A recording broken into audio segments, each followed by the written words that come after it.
Hello guys, meron nag-request regarding dito sa FT2980 na base or yung Yaesu FT2900. Paano daw mag-reset nito? So tuturo ko sa inyo kung paano mag-reset nito. So check muna natin ng mga naka-memory. Yan, tignan natin mga naka-memory. So dami. So sabi ng mayari, kailangan natin reset para mabura na yung mga existing naka-memory, naka-save sa kanya. So, ang pag-reset nito, kailangan nakapatay yung radyo. Then, pindutin natin tong tatlo magkasabay. Sabay-sabay. Habang nakapindot tong tatlo, pa-power on natin. So, subukan natin. Habang nakapindot yung tatlo, DW, itong DW Rev, hello, sa MW, magkakasabay na nakapindot. Habang nakapindot, power on natin yung radyo. Ayun, all reset.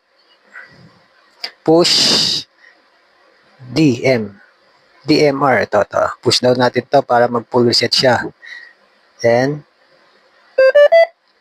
yun, na-reset na natin. So, bakit meron siyang B001?